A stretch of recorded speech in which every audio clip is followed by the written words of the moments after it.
The following is a production of the University of Minnesota, driven to discover.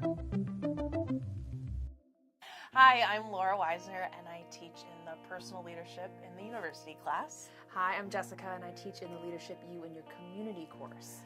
Okay, so we know that 95% of employers want to see leadership on your resume, which is great, fine. But we also know that this class probably feels like something a little bit different, a little bit special for you. And we want to keep that going in the rest of the classes in the leadership minor. So in this class, you might be starting to feel like your strengths, your values, your experiences matter, and that you're actually starting to know those things from the people in your classes. And we want to create communities where this is the case. Absolutely. And if we want to keep doing that, we can keep building the skills to do so as we continue on in the leadership minor. So you've already got the foundation. Our classes build on each other. We know how to seek to understand. We know how to get on the balcony. We know how to navigate groups and teams, that relationships are the currency of the power that we have in the world. Now we're going to take those things to the next level in our upcoming classes. Yes, and now we build on that, and you're going to take what you've learned about yourself as a leader and try to build community among peers. And now you have practiced in doing the agenda and stuff like that, and now you get to do that in the community course. And we expect that students kind of take more ownership over creating that sense of connection. It's not just the instructors telling you, get to know one another, that if it's important to you, that's what you'll bring into that next class. And not only do you have a 1,000 level group project, but you get to practice a little bit more of your leadership skills in more group projects in the second course, because life is a group project. Hi everybody, my name is Katie Hagan. I took the 3000 class with Maggie Harris, and this was also a really fun class. We had a few group projects, and group projects aren't my favorite, but I actually enjoyed the group projects that we had in this class. And the one that I liked the most was the community project, where we had to go out and choose a community of our choice and write a paper about it, but also do site visits. My group chose the Deaf Hard of Hearing community, which is a community that I have personal connections with.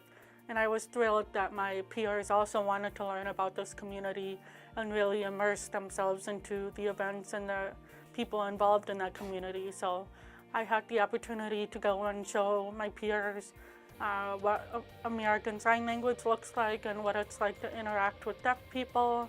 So that's what you get to do in the community course, hoping to give you another opportunity to practice, and it's not easy, but really rewarding when you get to put in that kind of effort and you get out that kind of learning. Right. And just like when we first introduced leadership journeys, the thought was probably, this is not going to be easy. This is hard, and I don't want to do it. Absolutely. But look where we are now.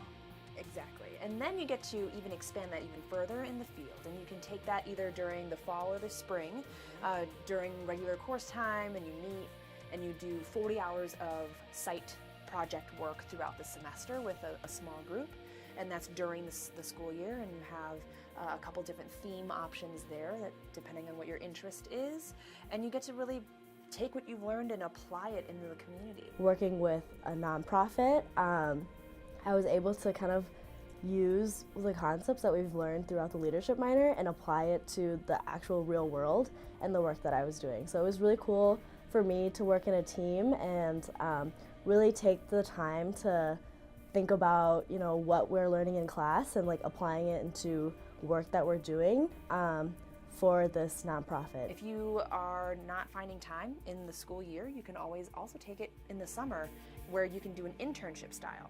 And you can do 20 hours a week for 6 weeks at a field site in Minneapolis, or you could do the internship style in New York City or San Francisco.